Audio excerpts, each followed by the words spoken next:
Today's video is brought to you by me, but also the information was also sourced. I was also helped with information by a guy named a Phantom fan who is a fan of this channel and a Phantom fan who is just an amazing, cool person, wonderful person. Seiju Aber.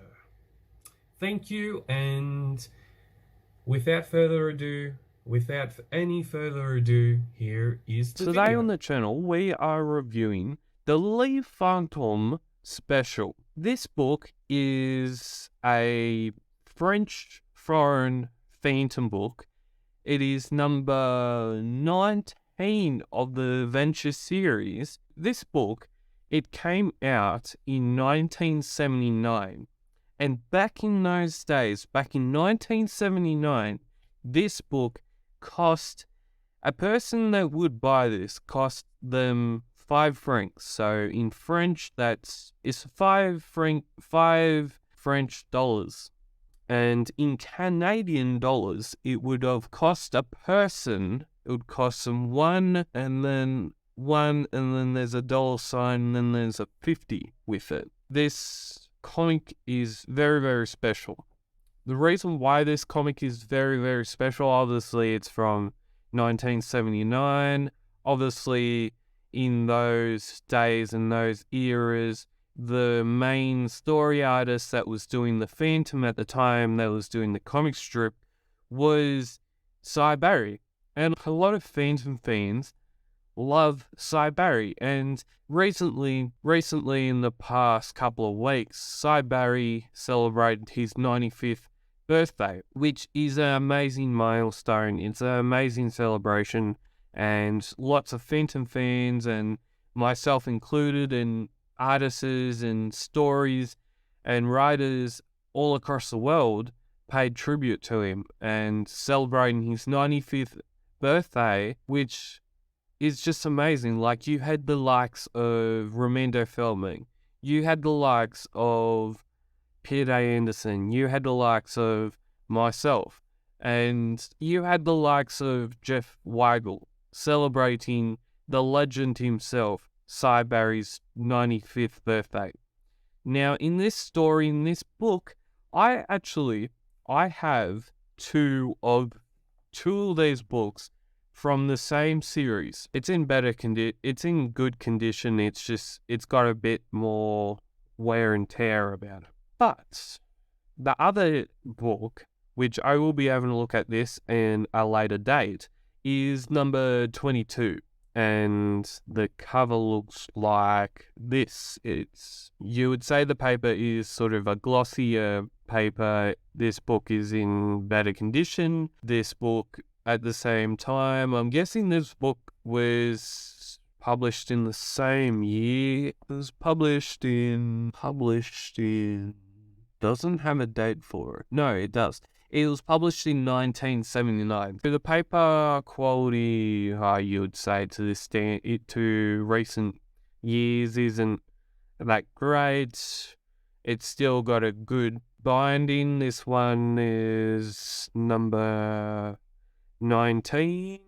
Yeah, number 19. On the back cover, it's got a picture of a cheetah. And yeah, so I would be guessing that if you're a Phantom fan of those days, it's 1979. A year after 1979 would be the 80s, and in that era, some of the best music came out. But that's another story for another day. In 1979, we have been reading Cy Barry illustrated Phantom artworks and Phantom comic strip panels for the last, I think, it would have been he joined the Phantom, I think, 1961. His first story was Slave Market and Mooka. It would have been past the 10 milestone, so it would have been around 12 to 13, 14 years, 15, 16 years of having the Phantom illustrated by Cy Barry. Retired in 1995.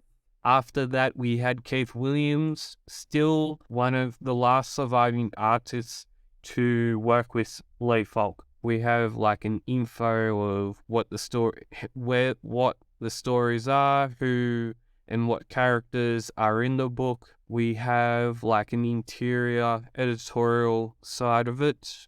So this book was number 19. I'm guessing that's the second volume or the second month of 1979. And we have the legal part of it. We have the copyright, which was, this story was originally published by Fratelli Spada in Rome, which is another old publishing company. The story has sidebar, it is in color, and there's not just, this book doesn't just contain the Phantom. From page 5, it contains the Phantom in translated from French. It is called Le Fantome, Trois Bantats Poitant la Marquois. And then we have Raka et Glaston, and then we have Big Ben Bolt from page number 123. It's one of those very, I would say, well-published stories that has been published a hell lot of times. This story. Phantom is coloured in red. Very nice colour work, even though some parts of it are very, very saturated. Some parts of this story, there is parts in the color work that have been very, very saturated, you would say, but in other parts it just flows very, very well. And this book is it's a pocket book. It would be a book that you may have taken on like a train ride or something, or a book that you might be having or reading in like your good old armchair. I think that the next story, these little text bits, I think that they might have something to do. Bon Petit Horror might have something to do with like editorial stuff. Yeah, it would have something to do with editorial stuff, because this is the next story, next character. This character is called Raoul et Gaston. Well, Gaston La Paivoli. It's the artist must be Bob Young, and the writer must be Paul Lyman.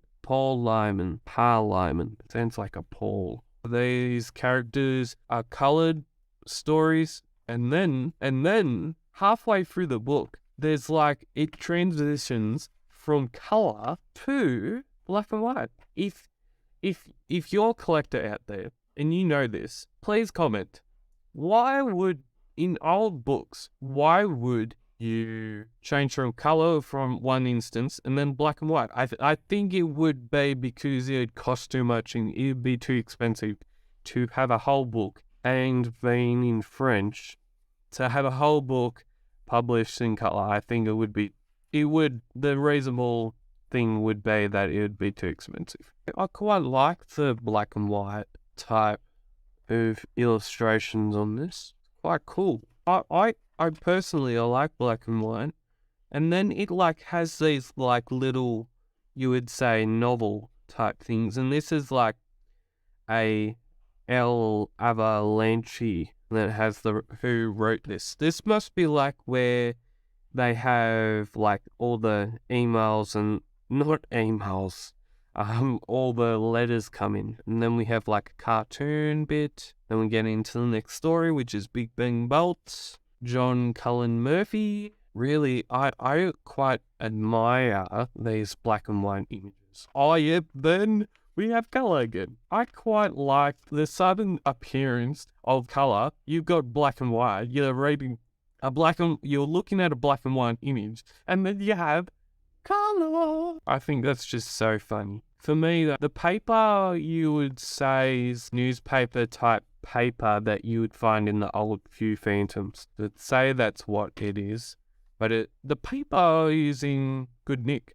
The color of the paper is in good nick. It's like that, like white to off brown. And then we have an ad for the Mandrake special that they may have been doing back in those days. And then we have the cheetah. So, if you liked me reviewing foreign Phantom comics and having a look, having experienced what this comic has to offer, I will be doing another comic review, a bit like this, in another video that will be showcasing, you would say, the life of this book, Le Fantome, number 22, from the same year, in another video. And as always, you can consider subscribing to the YouTube channel.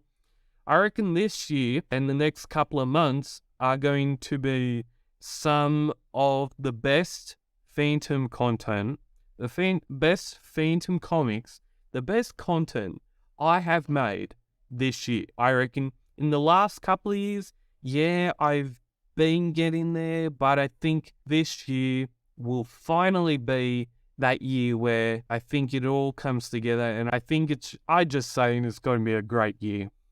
I'm going to be saying this is a great year. Next year we have a new video game coming, which is amazing. But until now, we have Phantom comics, foreign Phantom comics like this. And as always, subscribe to the YouTube channel. We are going to be having a ball of a time in the next couple of months, reviewing some of these old Phantom comics and other comics as well. And as always, stay safe, keep Phantom caving. We'll see you next time.